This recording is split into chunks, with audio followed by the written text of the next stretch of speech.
Hello everyone, welcome to Unacademy. Good evening, good evening. Am I audible? Please ping me.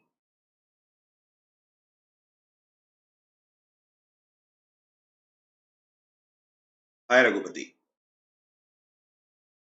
Hi Mastan. Am I audible? Please ping me.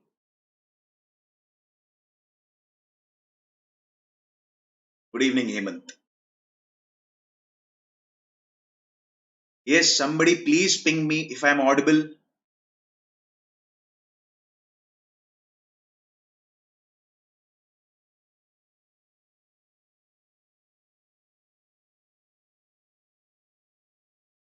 Okay,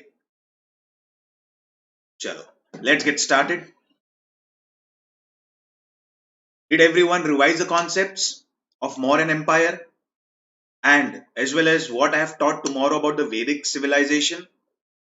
Did everyone go through the concepts again?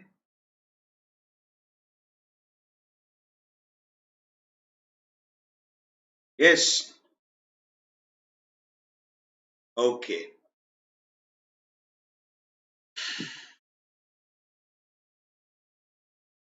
So let's get started again with a very wonderful session today. Welcome to Unacademy, India's largest online learning platform. Let's crack UPSC CSE English. Now, before I talk with the Vedic Civilization Part 2, let me introduce myself. My name is Alok Ojha. I have done my engineering from Pune. I have been associated with the field of UPSC since past 6 years. I hold the experience of giving UPSC Civil Services exam and I have been through various stages of Civil Services exam. I have given the SSB of CDS twice. I also hold the experience of exams like Uttar Pradesh PSC, EPFO exam, and CAPF exam. I am into the field of teaching since past 4 years and I have mentored more than 10,000 students for UPSC. Now, there might be a question in the minds of an aspirant why one should join Unacademy as a platform for online learning.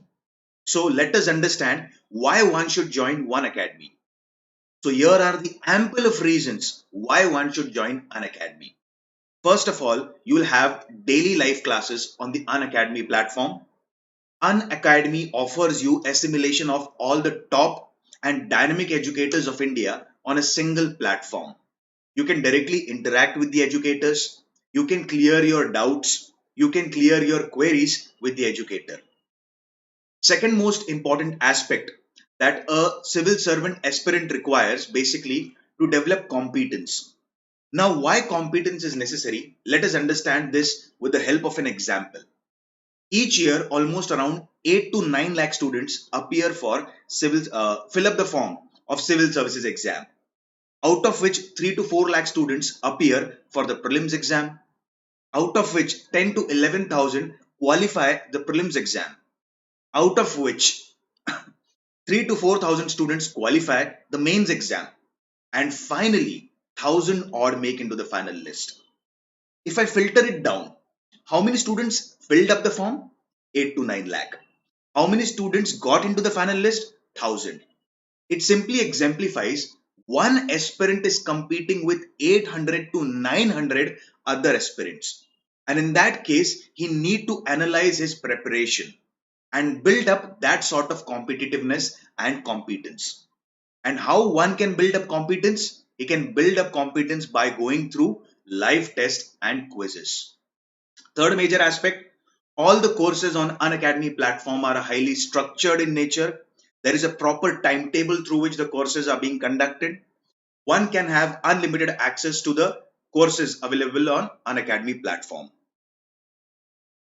Here are the few top educators of India from whom you're going to learn through.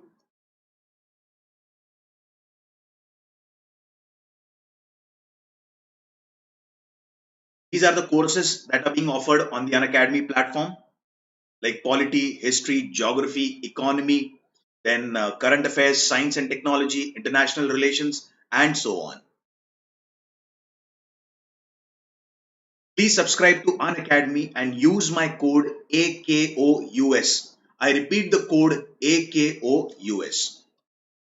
Now, Let's get started again with a very, very dynamic topic and again a very interesting topic. Yes, am I audible to everyone? Yes, somebody please ping me. Okay. Now, yesterday we have talked about the entire Vedic part, or we have talked about the Vedas chart. Getting the points clear? People who are new or people who are attending my session for the first time, please look my previous videos so that you can understand the concepts.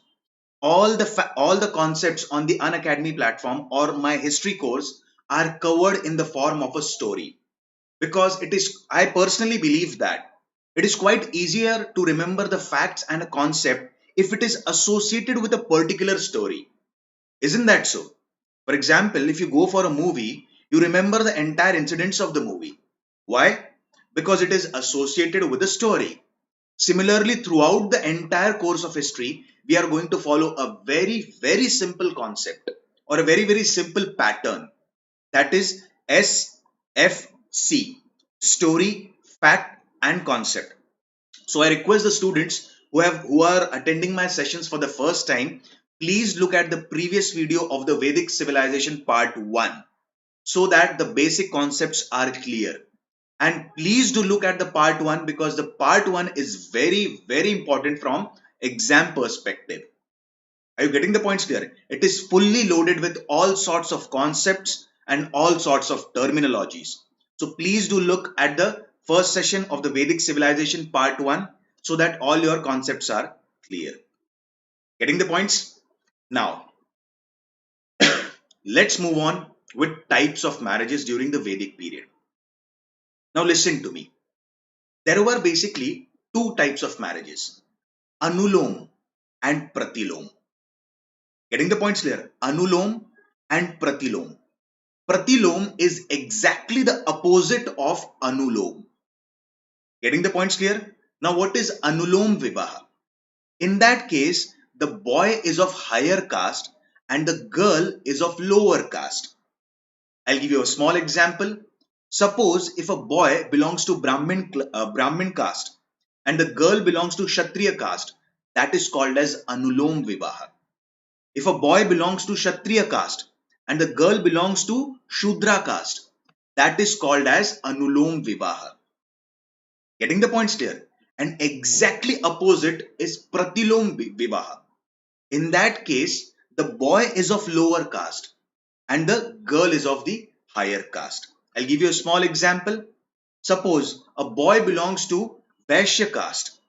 Getting the points clear? Then girl might be a Kshatriya or a Brahmin. Hope so the points are clear. So in Anulom Vivah, the groom or the boy will be of higher caste and the bride or the girl would be of a lower caste. And exactly opposite is the case in Pratilom Vivah. Getting the points clear? In Pratilom Vivah, the groom or the boy is of lower caste and the girl or the bride is of higher caste. Hope so you understood the pattern till here. Now let's move further. Now, as per Vedas, basically there are 8 forms of marriages. All the 8 forms of marriages are important from exam perspective because UPSC has asked about what is Deva Vivaha. Getting the points? So let us understand individually what are the 8 forms of marriages. First is Brahma Vivaha. Getting the points there? In this case, a boy is married to a girl, but in this case, a dowry is also given to the boy. And this Vivaha or this sort of marriage alliance is called as Brahma Vivaha. Getting the points clear? A boy is married to a girl and the in-laws of the boy gives him basically a dowry. That is called as Brahma Vivaha. What is Prajapataye Vivaha? Let us understand this. It is similar to Brahma Vivaha. Only one difference. In the basically Brahma Vivaha, there was dowry being given. Here there is no system of dowry. Getting the points clear? In Prajapataye Vivaha, a boy is married to a girl and no dowry is being given. Getting the points clear? Brahma Vivaha is a boy being married to a girl along with a dowry. Prajapati Vivaha, a boy being married to a girl but dowry is also given. Then comes Daiva Vivaha. Now, Daiva Vivaha is a sort of a weird Vivaha. Now, let us understand this. Now, for example, I have a daughter. Listen to me very carefully. I have a daughter. Getting the points there. And I have performed a puja or yagna at my home. Now, I do not have enough resources or I do not have enough money to pay for the puja or to pay for the basically yagna that I am performing at my home. So, in that case, I will marry my daughter to the Brahman or the priest who is performing puja at my home. Getting the points clear? This is called as Daiva Vivaha. Hope so the points are clear. It is a marriage of a girl to a priest in lieu of fees. Hope so the points are clear. Getting the points? Arsha Vivaha. Now, what is Arsha Vivaha? A boy is married to a girl. But in that case, the boy has to give a couple of cow and a bull to the in-laws, to the parents of girl. Getting the points clear? A boy is married to a girl. And in that case, the boy has to give a couple of cow and a bull to the girl's family. Or he has to pay a sort of bride price. Getting the points clear? This is Arsha Vivaha. Hope so the points are clear till here. Getting the points? First is Brahma Vivaha. In that case, boy being married to a girl, in that case, dowry is given. Prajapati Vivaha, boy being married to a girl without any dowry. Daiva Vivaha, the girl is married to the priest. Getting the points clear? In the lieu of fees. Then comes Arsha Vivaha. Then comes Arsha Vivaha. In that case, marriage of a boy after accepting the bride price. Then comes Gandharva Vivaha. In very simple words, very simple words, Swayamvar or a sort of love marriage. That is called as Gandharva Vivaha. Getting the points clear? It is a sort of Swayamvar. Like how in the episode Ramayan, it has been portrayed about the Swayamvar of Mother Janki and Lord Ram, or Mother Sita and Lord Ram. That is Gandharva Vivaha. Getting the points clear? Now, these first five forms of marriages are accepted by the Vedas. They are sanctioned by the Vedas. But the another three forms of marriages are not sanctioned by the Vedas. So let us understand the other three forms of marriages. Hope so the points are clear till here. Any doubt, any question?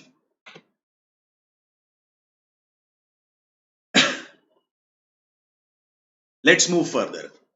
Now, unaccepted forms of marriages. Asur Vivaha. What is Asur Vivaha? Now, it is a marriage with a purchased girl.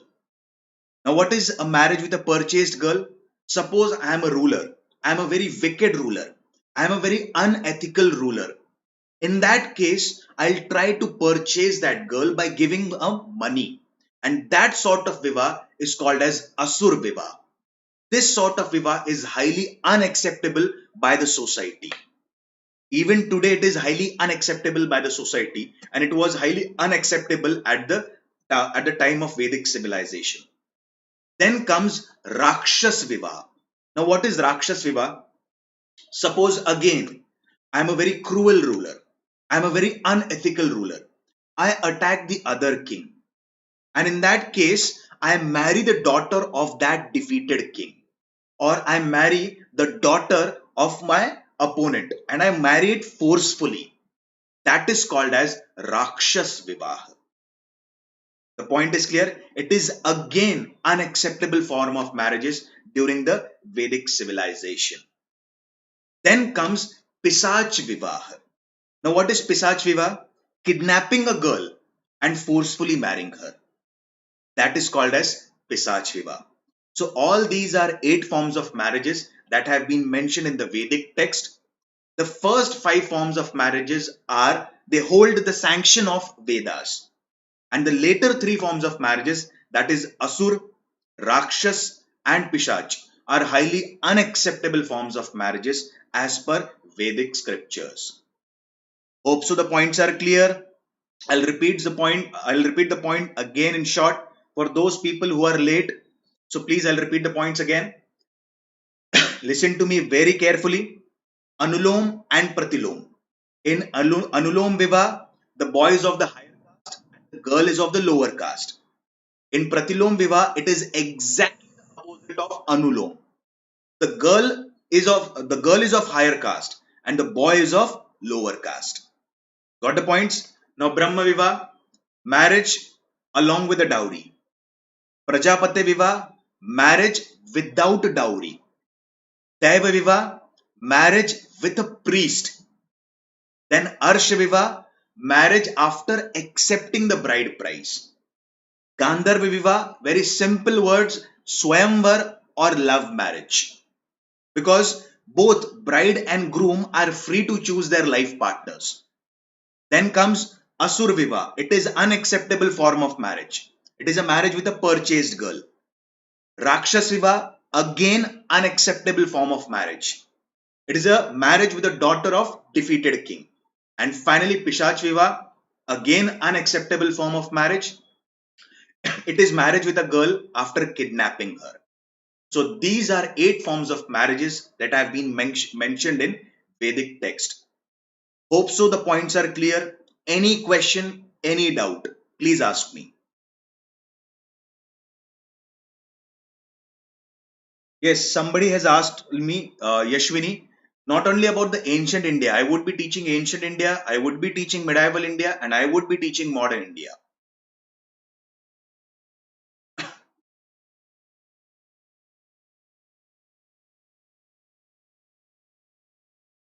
So let's move further.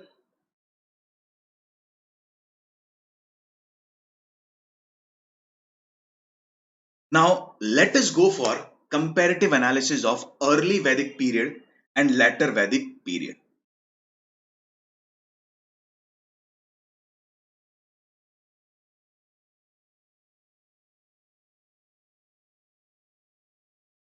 Now let us analyze this early Vedic period and later Vedic period.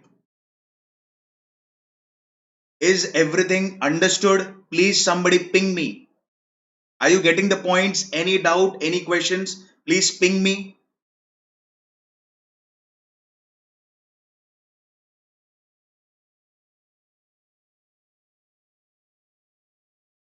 Okay.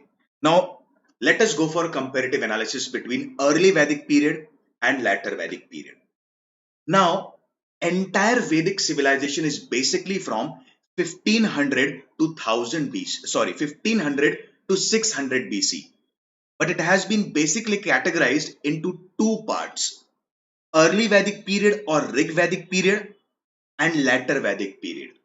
So early Vedic period or Rig Vedic period is basically from 1500 to 1000 BC, and later Vedic period is basically from 1000 to 600 BC. Getting the points clear? It is basically from 1000 to 600 BC. So now let us understand. We are going to compare basically on three major aspects between early Vedic period and later Vedic period. And these three aspects or parameters are social life, political life, and religious life. I repeat, social life, political life, and religious life. So we are going to compare on these three parameters. What was the social life of the people during early Vedic period and later Vedic period? What was the political life of the people during early Vedic period and later Vedic period? And similarly about religion. Hope so the points are clear. Let's move further. So, what was the life of the people during early Vedic period? Let us understand. After listening to the social life of the people in the early Vedic period, you will find one thing. Early Vedic society was much more liberal in true sense in comparison to the present society. They were highly liberal in thoughts. Now listen to me very carefully. Now, it is said that during the early Vedic period, I am talking about the society. The society was highly patriarchal in nature. What is patriarchal in nature? Patriarchal basically means male dominant society. Now, even today, you'll observe the society is patriarchal and specifically in the rural areas. Isn't that so? Now, what is patriarchal? That is male dominant society. So, during the early Vedic period, the society was highly patriarchal in nature. Marriage was monogamous, means basically a person can marry only one wife, or a man can have only one wife, but he can also remarry if his wife dies or if his first wife proves to be infertile. Getting the points clear? It is indissoluble. It simply means that there is no system of divorce during the early Vedic period. Getting the points clear? So, for the lower strata of the society, the marriage was monogamous. But for the higher strata of the society, like for the Brahmins and Kshatriya, there was a system of polygamy. Polygamy means a person can have more than one wife. Now, it is said that there were like women were allowed to participate in the village assembly, and there were four kind of village assembly: Sabha, Samiti, Gan, and Vidhata. Listen to me very carefully because Sabha and Samiti have been asked by UPSC exam in the prelims. Getting the points clear? So basically, it is said that women were allowed to participate in Sabha, Samiti, Gan, and Vidhata. What does this simply exemplify? This simply exemplifies that women were a part of decision making process. Isn't that so? Now, what is Sabha? Now, Sabha is basically assembly of the elders of the village. And in these elders will have both male and female. Getting the points clear? The male members of Sabha were called as Sambhav, and the female members of the Sabha were called as Sambhavati. Getting the points clear? Sabha is basically the assembly of the elders of the village, and it encompassed both male and female. Getting the points clear? The male members of the Sabha were called as Sambhav, and the female members of the Sabha were called as Sambhavati. Then comes Samiti. Samiti is in general assembly of the village. Everybody can participate in Samiti. Male, female, children, adult, each and everybody. People of every strata of the society, people of irrespective of the economic class can participate in Samiti. Vidhata is the oldest assembly of the Aryans. I repeat this word. Please note this word very cautiously. Vidhata is the earliest assembly of the Aryans, and it has been mentioned for 122 times in the Rig Veda. I repeat, it has been mentioned for 122 times in Rig Veda. Hope so the points are clear. Now, it is said that even women were allowed to gain education. Now, it is said that the famous women poetess of that time were Apala, Vishwavara, and Lopamudra. Now, it is said that Lopamudra was wife of Agastya Rishi. Getting the points clear? So, Apala, Vishwavara, and Lopamudra were famous women poetess of early Vedic period. What does this simply exemplify? This simply exemplified that women were given complete freedom to gain education. Getting the points clear? To an extent. I have used the word to an extent, not entirely. To an extent, women were allowed to gain education, and these women were literate in nature. Getting the points clear? There was a system of widow marriage, there was absence of sati, and there was absence of child marriage. Getting the points clear? During early Vedic period, people were known for two crops, or people knew two crops. One was barley and the other was rice. The Sanskrit term for barley is yava, as asked in UPSC exam. And the Sanskrit term or the Vedic term for rice is akshat, vrihi, or tandul. Mind one statement, my friends. The early Vedic people or the Rig Vedic people were not aware of wheat. I repeat, they were not aware of wheat. Wheat came only to be known in the latter Vedic period. Getting the points clear? So, in early Vedic period, basically people were aware of two major crops, barley and rice. Barley was called as Yava and rice was called as Brihi, Akshat or Tandul. Points are clear? Then there was a system of horse racing, there was a system of chariot racing, music, dance, and gambling. These all things were sources of entertainment for the people during early Vedic period. Getting the points clear? During early Vedic period, one should remember this fact: land was not the most important form of wealth. I'll repeat: land was not the most important form of wealth. A person having lot many cattle or a person having lot many cows was considered as the most wealthy person. So a person having lot many cattle or cows was referred as gomat. I repeat, a person having lot many cows or cattle was referred as gomat. Hope so the points are clear. Caste system or Varna system was prevalent, but it was not that rigidly followed. Now, basically, there are four castes: Brahman, Kshatriya, Vaishya, and Shudra. Brahmans are basically philosophers and priests. The duty of Kshatriya is basically to protect the society. The duty of a Brahman is basically to maintain dharma or to maintain morality in the society. The duty of Vaishya is basically trading, and Shudra's duty is basically to serve the other three castes. All these duties have been specified in Manusmriti. So basically, it is said that if I suppose I'm giving a small example. Suppose if I'm a Brahmin, but if I want to go for protecting my people, I can go for protecting my people. Suppose if I belong to Shudra caste and if I want to teach, I can also go for teaching, or I can also go for business, or I can also go for protecting my people. So caste system was prevalent. Caste system was there. I'm not saying that Varna system or caste system was not there, but it was not rigidly practiced.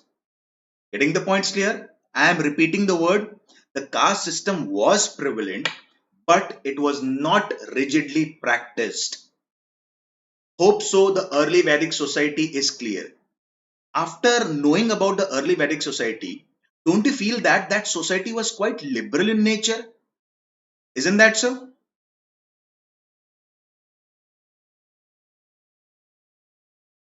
Yes, Raghupati, you have asked me the question, who were Avarna people?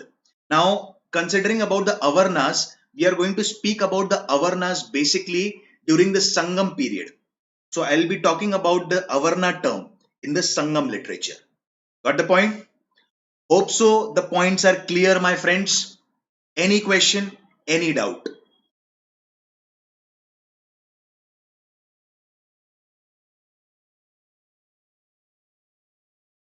Yes, please. Any doubt? Any question?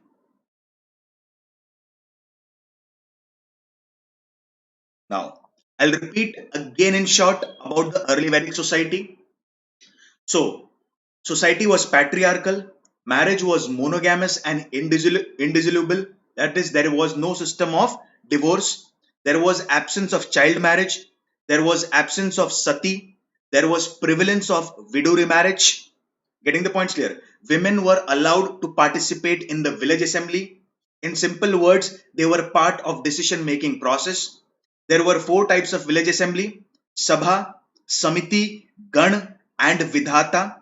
Sabha was the assembly of village elders. Samiti was in general assembly of the village.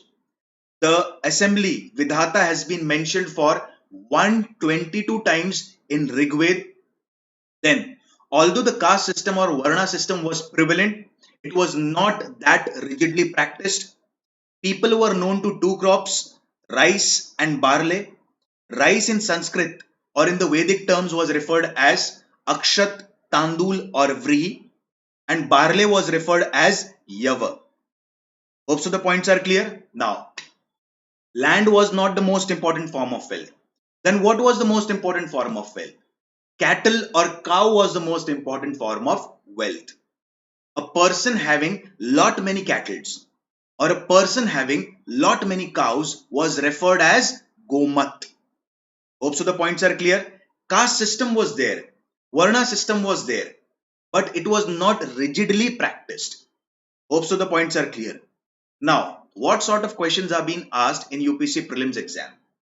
Consider the following statement about early Vedic society or Rig Vedic society. First statement. The early Vedic society or the early Vedic people were known to crops like rice, wheat, and barley. Second, Gomat was the person having lot many cattle. Which among the following statements is correct? So my friends, answer is only two, because the early Vedic people were basically known to two crops, that is rice and barley. Hope so the points are clear. This is how the questions are being asked in the prelims exam. Hope so till this part everything is clear. Yes, somebody ping me.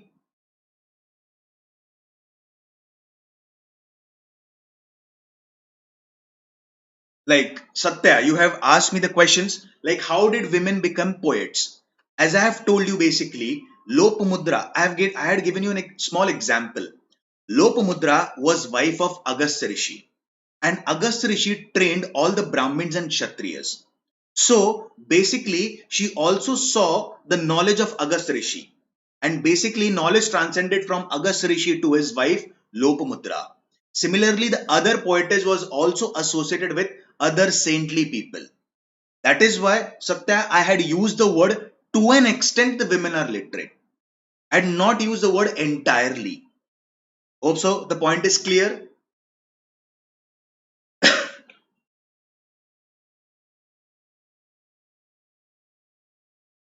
Now, let's move further. Now, later Vedic society. Getting the points clear? Later Vedic society, it is written 100 to 600 BC. It is not 100. It is 1000 to 600 BC. Please make that change. Exactly the situation was reversed in the latter Vedic period. Getting the points there? Exactly the situation was reversed. Like as I've told you, in early Vedic period, the society was patriarchal. Similarly, the society was patriarchal here as well. But there was complete decline there was drastic decline in the status and the dignity of women. In early Vedic period, there was no system of child marriage. In the latter Vedic period, there was system of child marriage. In early Vedic period, there was no system of sati. In later Vedic period, there was system of sati. Women were not allowed widow remarriage. Getting the points clear? And mind my words, my friends. Many people confuse with sati and a medieval India term Johar. There is a difference between sati and Johar. Sati is forced immolation. Now, what is forced immolation? Suppose a woman's husband die. In that case, that woman is forced to sit on the funeral pyre of her husband. But in Johar, she voluntarily sits on that funeral pyre. It is not a forced process. It is basically a voluntary process. So Johar, this term we will be using in medieval India. And Sati is a term associated with what we say ancient India. So Sati is a forced process. The points are clear. Hope so. Okay. Now, child marriage was prevalent. Widow remarriage was not there. Women could not inherit the property. Women were not allowed education. Education was imparted through gurukuls and education was only in Sanskrit. Only the boys of the upper two caste were given education. Girls were denied education. Getting the points clear? Shudras were denied education. caste system was prevalent and caste system was very rigidly followed. Getting the points clear? It was very rigidly followed, and the condition of Shudras was deteriorating day by day. Hope so the points are clear. As I have told you in the early Vedic period, that people were aware of two crops, that is rice and barley. Now people were also aware of one more crop, that is wheat, and wheat was referred as Godhum. I repeat, wheat was referred as Godhum, and it made its existence in the latter Vedic period. Getting the points clear? Now, dancing, music, chariot racing, horse racing, these were gambling, these were again the sources of entertainment for the people. Now, Som is a sort of intoxicant. If you remember yesterday's session, I had told you about the Som. Som is nothing but god of intoxicants or god of plants. So basically, Som was also drunk after any sort of what we say ritualistic practice. Getting the points there? In simple words, Som is nothing but uh, a sort of basically liquor, or it is said that Som is nothing but basically an intoxicating drink. Hope so. The points are clear. This is what the later Vedic social life. Can you see the drastic change in the society? Can you observe the drastic decline in the status and dignity of women? This is the difference between the social life of early Vedic period and later Vedic period.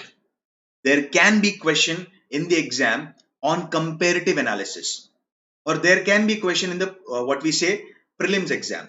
Now let me give you a small example. Consider the following statement. During early Vedic period, the status of women was quite liberal. Second statement. Basically, women were allowed to participate in Gurukul during later Vedic period. So which statement is correct? Only statement number 1 is correct.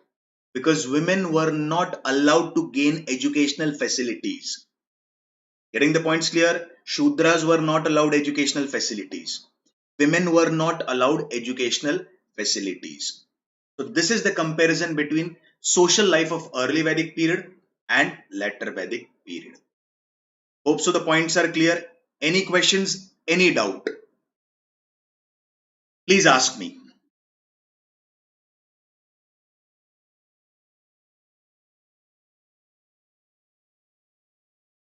Yes, please. Any question?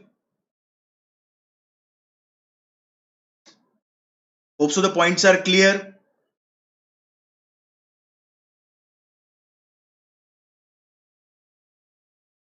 Now let us understand the political life. Listen to me very carefully. Did you understood the comparative analysis of social life of early Vedic period and later Vedic period?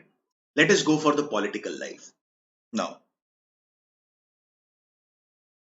king was at the apex of administration. I am talking about early Vedic period, that is Rig Vedic period, 1500 to 1000 BC. So, king was at the apex of the administration, but king did not had unlimited powers. Why? Because king was chosen by the people. Getting the points clear? As I have told you previously, there are four village assembly: Sabha, Samiti, Gan, and Vidhata. So the village assembly of Sabha and Samiti will choose a person as the king. Getting the points clear? And this person, as I've told you previously, land was not the most important form of wealth during early Vedic period. Cattle was the most important form of wealth during early Vedic period. Getting the points clear? So if land was not the most important form of wealth, then king was called as ruler of the people and not the ruler of any territory. Why? Because there was nothing concerned with imperialism policy. Getting the points clear? Because king was not interested in expanding his territory. He was only interested in whatever territories he had, he will protect that territory. He will protect his people. That was the responsibility of the king. Since his duty was to protect the people, he is also called as Janasya. Getting the points clear? Why? because his duty is to protect the janta, or his duty is to protect the people. That is why he is referred as Janasya. Getting the points clear? King did not had unlimited power. King did not had discretionary powers. Getting the points clear? It simply discretionary power simply means he cannot take decisions at random. He had to take the advice of village assembly like Sabha and Samiti. Then and then he can take any sort of decision. Getting the points clear? Now, the basic unit of life was Kul. Kul means family. And usually the family is headed by adult male member of the family. Isn't that so? Usually in our family, our father is the head of the family. Or if we have grandparents, our what we say grandfather is the head of the family. Isn't that so? So the basic unit of life was family. And family was referred as Kul. And who is going to be the head of the family? Adult male member or Kulpati. Getting the points clear? Above family would be, now for example, one family. Then 100 families or 200 families or 300 families or 50 families. What they make up? They make up a village. And village is referred as gram. And one gram was headed by whom? Gramini. It was headed by Gramini.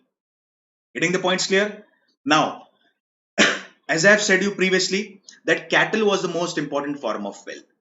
Now, cattle required something for basically the cattle required food. So a particular area in the village was basically kept for the cattle. Getting the points clear? And it is said that a person who was in charge of looking at the cattle, a person who was in charge for administration of the cattle was referred as Prajapati or Vrajpati. Getting the points clear? And gift to the priest was basically in the form of cows and women slave. I repeat, it was basically in the form of cows and women slaves. Now you can understand the economic significance of cow. I was reading a wonderful fact about Yajurved. In Yajurved, basically, yagnas were performed by the king. For example, Ashwamedh Yagna is performed by the king. Getting the points clear? It was during the Yajurved period. Now, during Ashwamedh Yagna, king usually called 51 Brahmans or 108 Brahmans. And each Brahman was given, each Brahman was given more than 21 cows. Some Brahmins were even given 108 cows. One Brahman I am talking about. I am not talking about all the Brahmins. One Brahman were given 21 cows. And some of them were given more than 21 cows. And there were totally how many Brahmins? 108 Brahmins. So can you understand the economic significance of this? Hope so the points are clear about the political life. So I'll again repeat in short.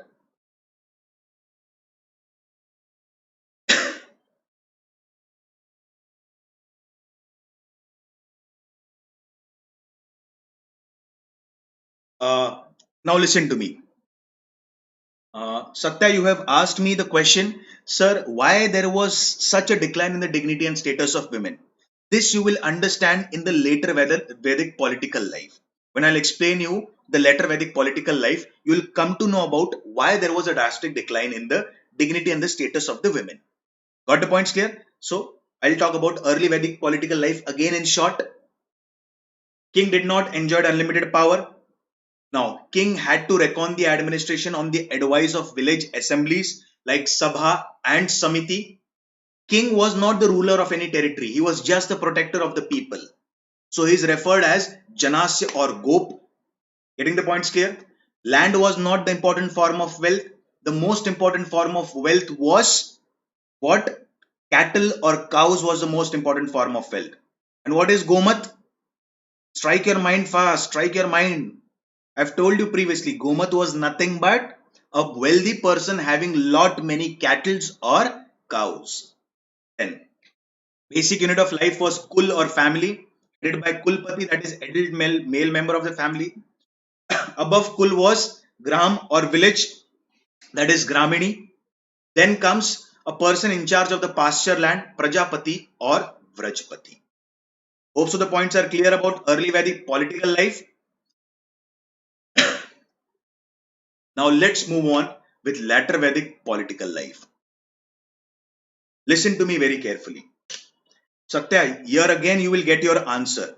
You have asked me a question why there was drastic decline in the status of the women. Now you will get your answer here. Listen to me very carefully. I'll go back in a flashback. Yesterday I have told you about how humans evolved. Let me again talk about it for a minute so that people who are new on this platform they'll easily understand this. Now, it is said that humans evolved or apes came on the earth for the first time approximately around 24 million years ago. But their backbone was highly inclined. The anatomical structure of this ape was highly different. But with the passage of time, their backbone started getting erect and they were referred as Homo erectus. Again, with the passage of time, these humans started using their brain. Getting the points clear? And their backbone got completely erect and they were referred as Homo sapiens. Sapiens basically means a thinking man. Why? Because they discovered fire. They discovered all sorts of stone tools for chopping, skinning, and digging. Getting the points clear? They start again with the passage of time. They started domesticating animals. And the first animal to be domesticated was a dog. The purpose of domestication of a dog was basically hunting. Now, these people basically in the initial days or in the initial period lived near the mountains. Why? Because they were heavily dependent upon the stones, and stone was available in abundance in the mountainous region. Got the points clear? Slowly, with the passage of time, these people started settling near the river valleys. Why? Because in the plain areas near the river valleys, water can be easily channelized and can be used for irrigation purpose. And these people started practicing agriculture. Again, with the passage of time, these people started living a very administered and a very civilized life. Then came Aryans into India. Getting the points clear? If you remember yesterday's Aryan invasion theory, then came certain tribes who were referred as Aryans. They attacked the local people of India who then settled in the southern part of India. And Aryans acquired the northern part of India. In the initial period, listen to me very carefully. In the initial period, basically, these Aryans did not follow the policy of imperialism. What is imperialism? In simple words, expanding one's territory.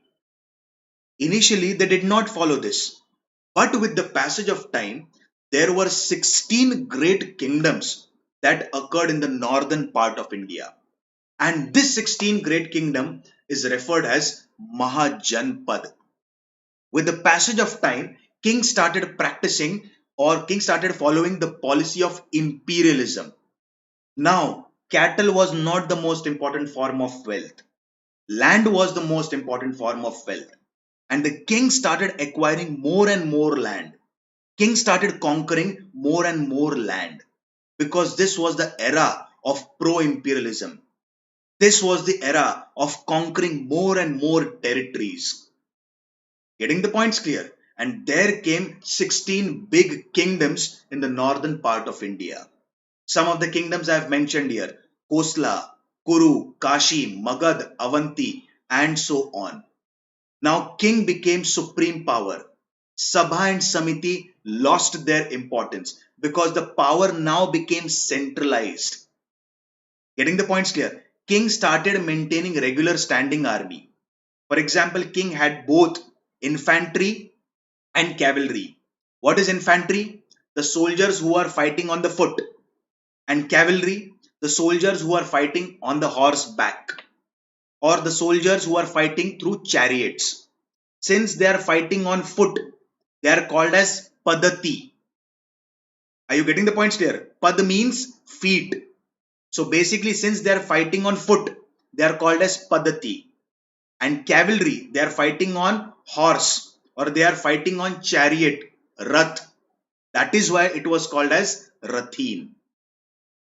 Getting the points clear? King started imposing all sorts of taxes on the people. Getting the points clear? Now, like taxes were Bali, Bhaga, and Shulk. What is Bali? Bali is nothing but voluntary offering. I'll give you a small example. Suppose I am a king. I have attacked my opponent and destroyed him. Now, his territory or his kingdom belongs to me. His kingdom is also now the part of my kingdom. So, if his kingdom is my kingdom, the people of that kingdom are also mine. So, in that case, the people will offer something to their new king. That is Bali, voluntary offering. Bhaga. Bhaga means spoils of war. Please note these terminologies. Very, very important from the exam perspective and have been asked in the exam. Bali is voluntary offering. Bhaga means spoils of war. I have attacked my opponent king. I have destroyed his kingdom. I have looted his wealth. That is Bhaga. And that completely belongs to me. Getting the points clear? And Shulk. Shulk means normal taxes.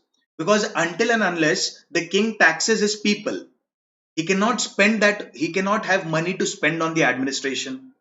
He cannot have the money to create new welfare policies for his people. So during later Vedic period, the land became the most important form of wealth. Money became the sort of transaction. Getting the points clear? And money was spent by the king for the welfare of the subject. So one factor is linked to the other factor. If the social life is impacted, economic life will impact. If economic life is impacted, political life will get impacted. So getting the points clear, you had asked me a question, somebody, that why there was a decline in the status. So all these factors are correlated to each other. Getting the points clear? Because there was a dynamic change in the social life of the people. Are you getting the points clear? So all the points are correlated or co-linked to each other. So hope so everybody understood the later Vedic political life. Yes, somebody please ping me. Did you get this?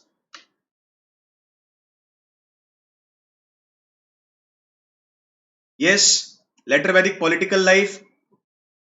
Getting the points clear? So if a question is asked in the exam, go for a comparative analysis of the political life during early Vedic period or Rig Vedic period and later Vedic period.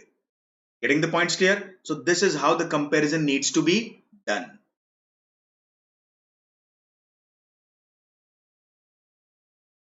Let's move on with early Vedic religion. Yes, any doubts, any questions?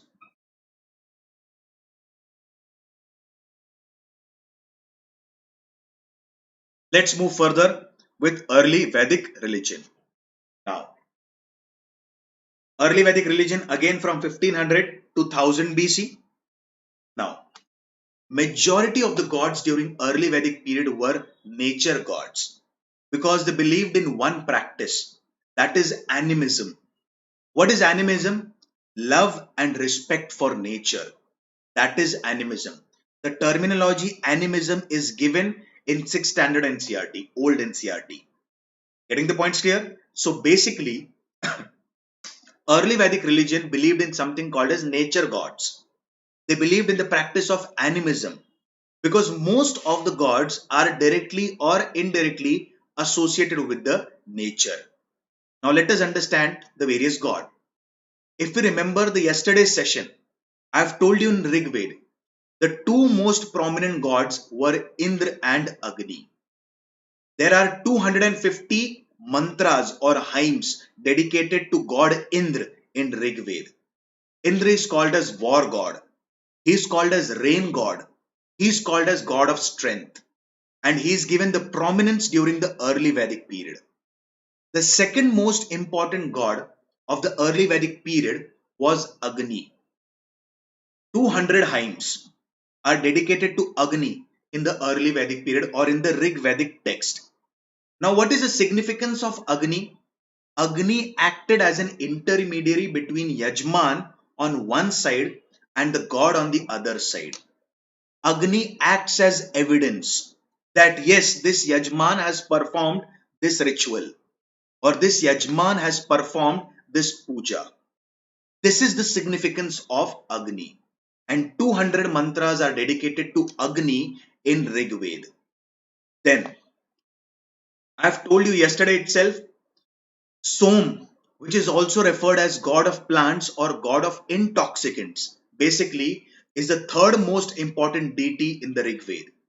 120 hymns are dedicated to Som in Rig Vedic text. Getting the points clear? 120 hymns are dedicated to Som. Getting the points clear? Now it is said that entire Rig Veda, I have told you yesterday, entire Rig Veda is divided into 10 books or 10 mandals. And that is mandal number 9. One particular book, mandal number 9, is entirely dedicated to Som. So you can understand the significance of the Som in early Vedic period. Getting the points clear? First important god was Indra, followed by Agni, followed by Som. Now let's talk about other gods. Ethically speaking, Varun was the highest god. Now what is Varun? Varun personified water.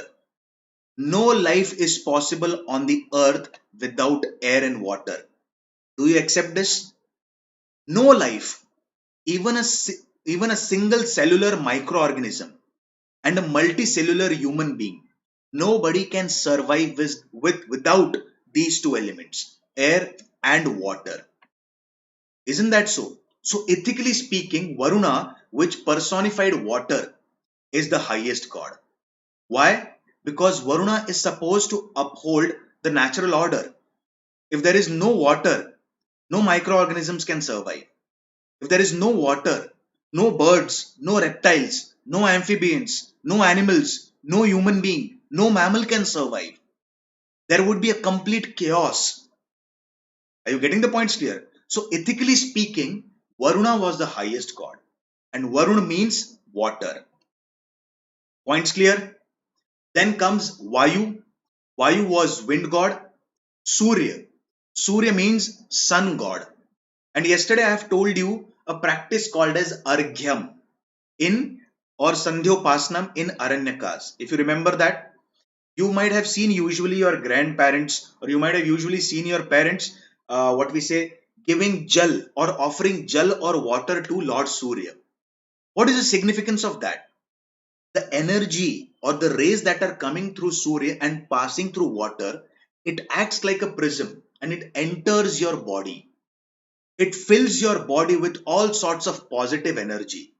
It creates a positive aura around you. Getting the points clear? That is why people go for Sandhyopasnam. That is worshipping Lord Surya at dawn and dusk, in the morning and in the evening. People go for Arghyam, offering jal or water to Surya. That is Surya. Usha means goddess of dawn. Now what is dawn? This is DAWN, not DON mafia. Getting the points clear? This is DAWN. So Usha is goddess of dawn. Now what is dawn? Dawn basically means it is a part of morning. Sun has not risen now, but still there is complete brightness all around. Getting the points clear? That is dawn. So Usha is goddess of dawn. Aranyayani is goddess of forest. Yesterday I have told you what is the meaning of Aranya. Aranya means forest or jungle. And Aranyayani means Devi of forest. So it is goddess of forest. Then comes Yam, god of death. Then Ila, goddess of offering. Getting the points clear? Now, early Vedic people did not believe in temple worship. They did not believe in idol worship. Because till so far, there have been no evidence of temple during early Vedic period. There is evidence of temple in the later Vedic period, but there is no evidence of temple in the early Vedic period. Getting the points clear? And these people, as I've told you, if you remember yesterday's chart, Apar Vidya and Par Vidya. Yesterday I have explained it thoroughly. So basically, early Vedic people believed in materialistic life. They did not believe in something called as life after death. They did not believe in the concept that what will happen after I die. I have to look at what I have right now. I don't have to look what is after my death. So this is all about early Vedic religion. Hope so, my friends, the points are clear.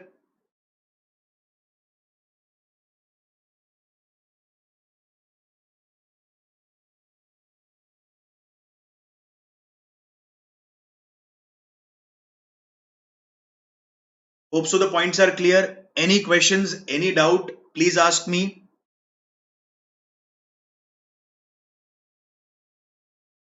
Okay? So, majority of the gods associated with the early Vedic period are nature gods. Indra, 250 hymns. Agni, 200 hymns. Som, 120 hymns. Varun means water. Agni means fire. Som means god of plants or intoxicant. Indra means rain god or war god or god of strength. Then comes Vayu, wind god, Surya, sun god, Aranyani, goddess of forest, Usha, goddess of dawn, then Aditi, mother of all gods, then Ila, goddess of offering, and Yam, god of death. No system of idol worship, no evidence of temple. Did not believe in concept of life after death. Hope so early Vedic religion is clear, my friends. Let's move further. Let's talk about later Vedic religion.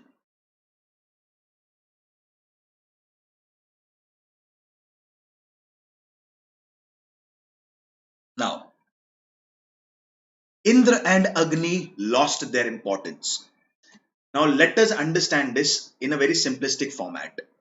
As I've told you previously, if you remember the concept of Puran yesterday, I've told you two major, like Puran has five major aspects into it. But the initial two aspects are Sarg and Pratisarg.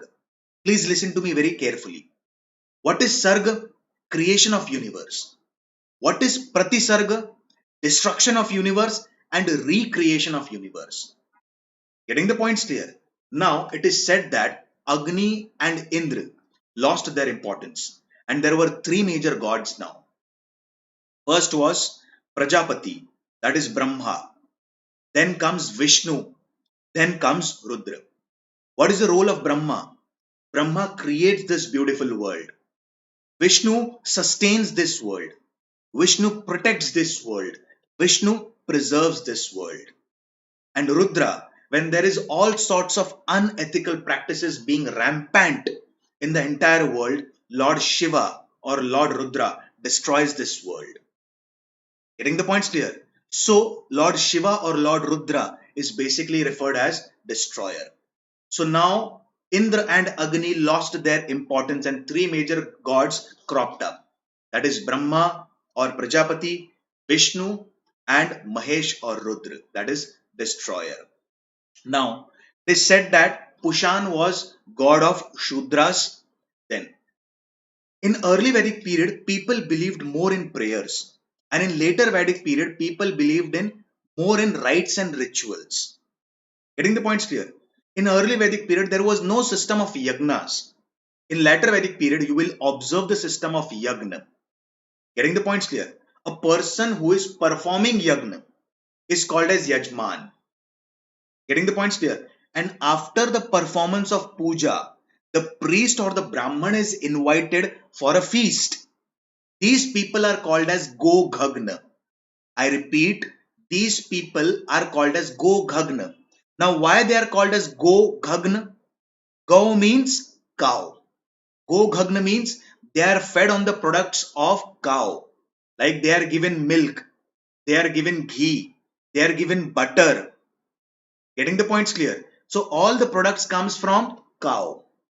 Getting the points clear? All these products are derived from the cow milk. Getting the points clear? That is why they are called as go ghagna. Now these people believed in something called as concept of life after death.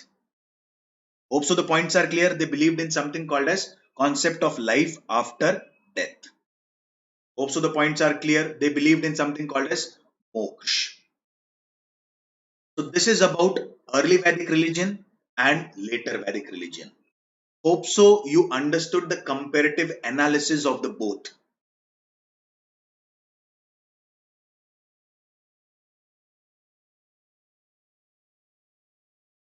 Yes, Satya, you had asked me one question. What is the goddess of dusk called as? Now, basically, all these are nature gods. Getting the points clear? And we are looking at the gods which are very important from the exam perspective. Okay? Now, let's move on further. Did everyone got about early Vedic religion and later Vedic religion? Are the points clear?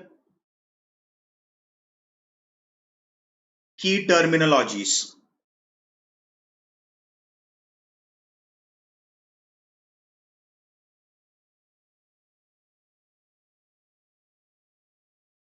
Can you see the key terminologies on your what we say slide, or can you see it on your screen? Very, very, very important from exam perspective. You need to memorize this. There is no option apart from memorizing this, because ample of times there have been questions in the exam about the terminologies. I'll give you a very simple example, like what is Gomat during Vedic period? It is nothing but a wealthy person having lot many cattle. This was asked in prelims exam. What was wheat referred during Vedic period? Wheat was referred as Godhum. What was rice referred during Vedic period? It was referred as Akshat, Tandul or Vrihi. What was gold coin referred during Vedic period? It was referred as Nishka. What was the name of river Ravi in Vedic text? So river Ravi was referred as Parushini. River Byas was referred as Vipas. River Jhelum was referred as Vitast. River Indus was referred as Sindhu. So please go through all the terminologies. All the terminologies are very, very important from exam perspective. Please try and memorize these terminologies. If you can go through, please try and make the notes of these terminologies, because these terminology have been asked for ample of times, not only in UPSC prelims exam. It has been asked in UPSC prelims plus state PSCs plus CDS plus CAPF exam. Getting the points clear? And these terminologies are quite important from exam perspective. So please, please, please note down these terminologies. Hope so the points are clear. Now, last what we say concept, or last aspect of this chapter, key concept and resources. Where does a particular concept come from? Hope so the points are clear. Gotra. Where the word Gotra has been mentioned for the first time, or where has the word Gotra been explained in detail? The word Gotra has been explained in the detail in Atharva Ved. I'll talk about very simple word. What is Gotra basically? I'll talk about, like, Hinduism is a very deep subject, because Hinduism encompasses all sorts of rich characteristics within it. Now we are only going to study what is important for us from the exam perspective. Now, what is Gotra? Now, as I've told you, in the early Vedic period, cattle was most important form of wealth. I'll give you a very small example. Suppose I'm a farmer. I have 5 cows. I have one of my friends. I have two friends. One is having 6 cow and other is having 10 cows. We all, in simple words, we all take our cows under a common tin shed. We do not have separate tin shed for the cows. We have a common place where we keep our cows. Getting the points clear? So the roof under which our cows are kept, it is common. Getting the points clear? Now it is said that we three people belong to the same Gotra, and marriage between the same Gotra is denied. It is not permissible. Getting the points clear? Gotra. So it has been mentioned specifically in Atharva Ved. Now, samsar. What is samsar? The term sansar has been mentioned or it has been explained in detail in Brihad Aranyaka Upanishad. Now let us understand this terminology. Okay? I have yesterday told you about the concept of soul. I'll repeat that concept again. If you have seen swastik, there are four dots in the swastik. Now what does these four dots in the swastik symbolize? They symbolize the status of our soul depending upon the stock of our karmas. I'll give you a small example. Suppose I have done all the good karmas throughout my life. My soul might be in heaven, or again I would be reborn as a human being. Getting the points clear? Suppose I have done all the bad karmas throughout my life. My soul might be in hell, or I would be reborn as a lower being or animal. So, what is the status of the soul dependent upon? It is dependent upon my karmas. Getting the points clear? So, in simple words, my soul is trapped in the cycle of birth and death, birth and death, birth and death. This is called as sansar or transmigration of soul. And this concept has been explained in Brihad Aranyaka Upanishad. The points are clear. Hope so the points are clear. Let's move on with the next, that is doctrine of Trimurti. Now, what is Trimurti?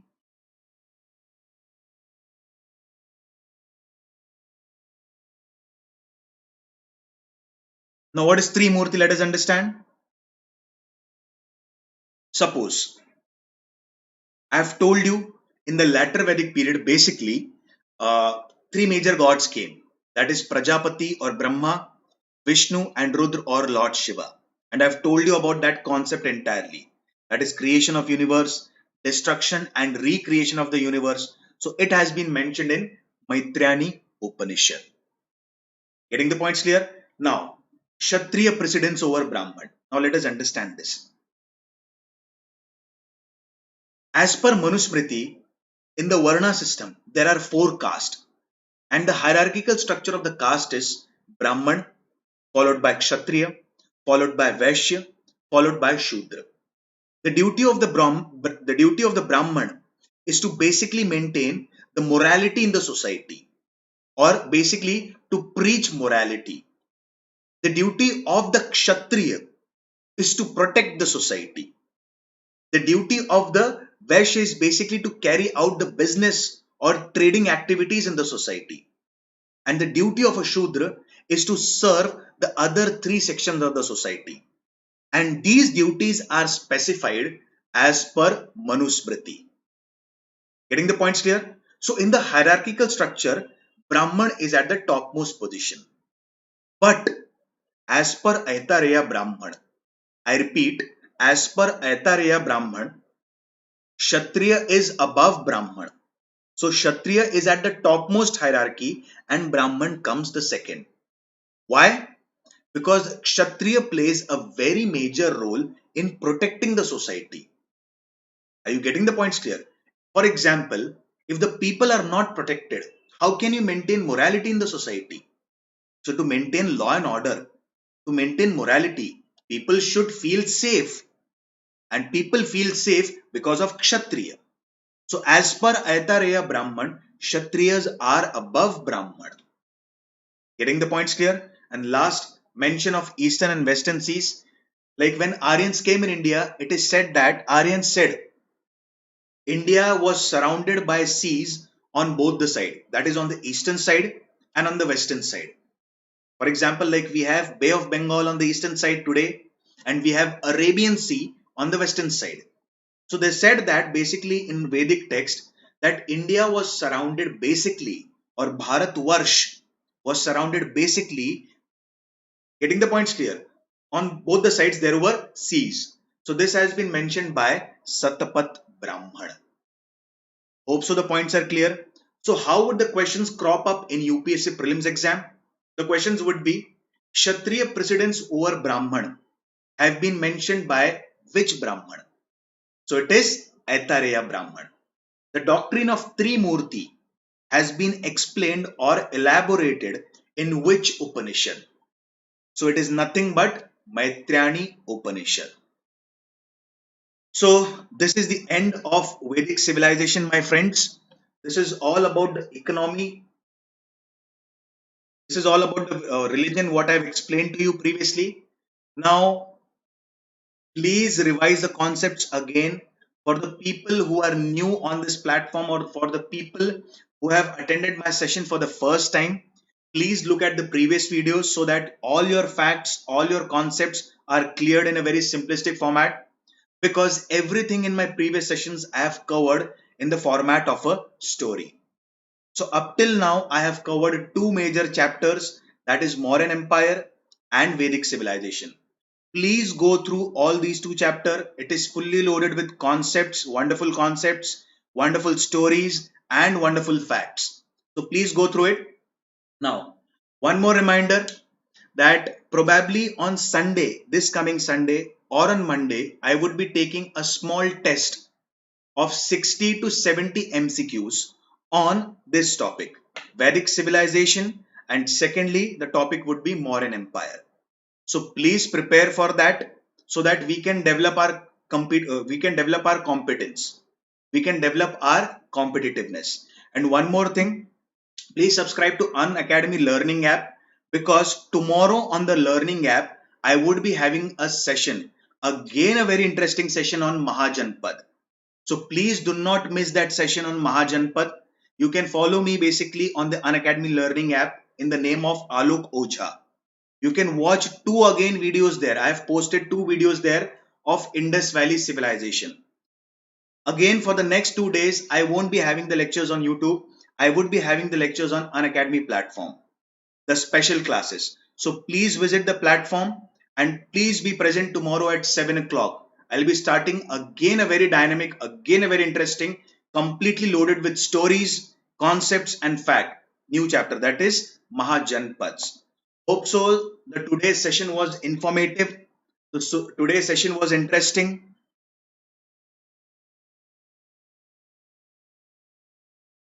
Yes, everybody.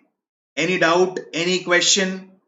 Please feel free to ask any doubt, any question.